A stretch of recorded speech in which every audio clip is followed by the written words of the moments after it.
Hey guys, how's it going? Michael Troy here. Today we're looking at Amazing Spider-Man Facsimile Edition number 262, special issue. It sure is for so many reasons. Cannot wait to share it with you guys. Subscribe to my channel if you haven't already.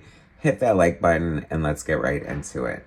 All right, so this is another fantastic facsimile edition from Marvel, which are exact replicas of the comic books, save for the price, of course. And the interiors are the same, the ads are the same, everything's the same. I don't think it said special issue like this on the original cover, and I'm wondering why that is.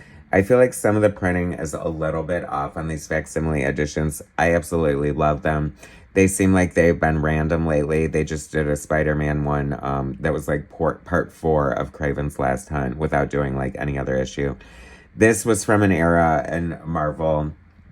I'm pretty sure this is yes, 1984, like the greatest era in comics. And Marvel was doing some experimenting with these photo covers. They did this great Spider-Man Woman one for issue 50. They did the Dazzler one. They did this one, and I think there was a Captain America and one too, and Spider-Man, maybe it was a Marvel team up or something.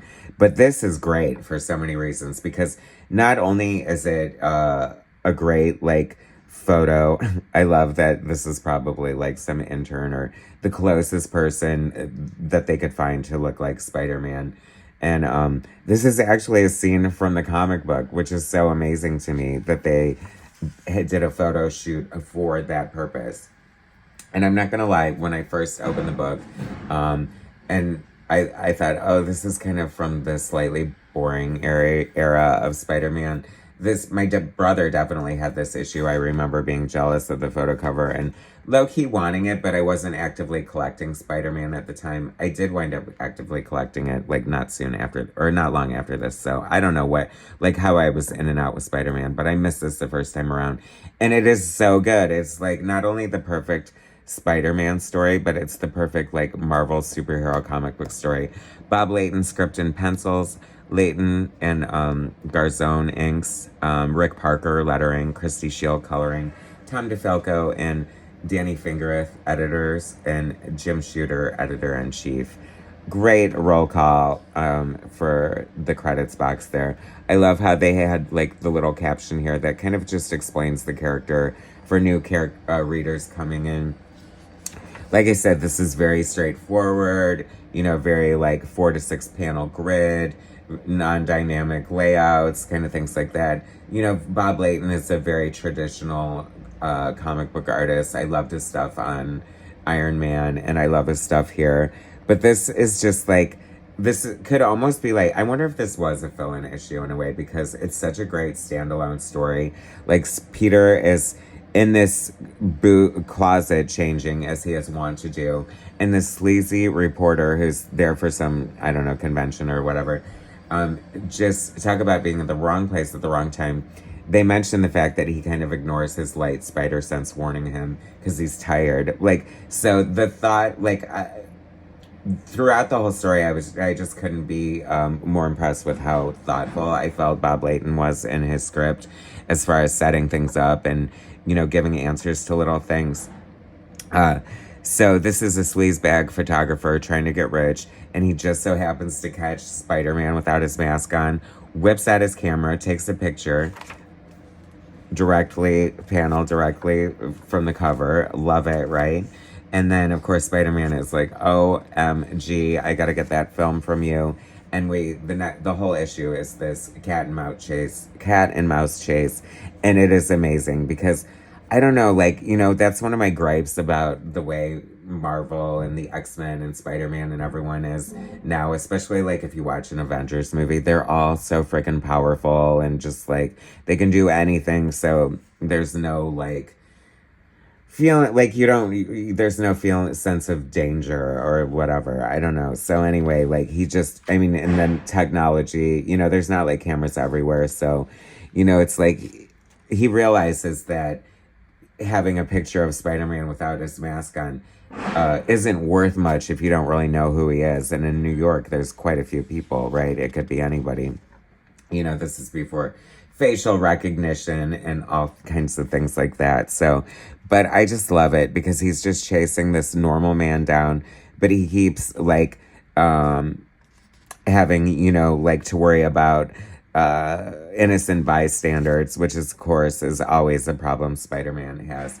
I love the inclusion of this top panel across the top of the page here. Just this random cityscape, like the amount of like work that went into that single little panel. It looks very much like a George Perez like nighttime cityscape. One of my favorite things in comics, one of my favorite tropes is like the city skyline with the buildings. Like anytime I ever did samples for Marvel or DC, I always put a cityscape in there. Never did me any good, but hey, it has to be in there, right? You cannot draw a Spider-Man or Superman without knowing how to draw skyscrapers, I feel. So Peter goes to visit Ben Urich for advice. Like, who is this sleazebag? I know if anybody knows him, you'll know. Based on the description, he's like, yep, I sure do know him, and I can tell you where to find him and everything. So Peter, and then the sleazebag goes to this bar to try to like meet with like some mobster and try to sell the photo, and for the low cost of $1 million, and they instantly throw him out at his ass and are like, you know, we're not interested. And then he's kind of like, well, maybe Spider-Man's kind of a blight. Maybe I should be interested, whatever. So they go to his house and try to like rough him up. And then Spider-Man's going to his house to confront him and inadvertently saves him at the same time. And hilariously, and I love it because you can sort of see it playing out as it happens, the guy escapes again while he's fighting the mobsters who are there to take him out.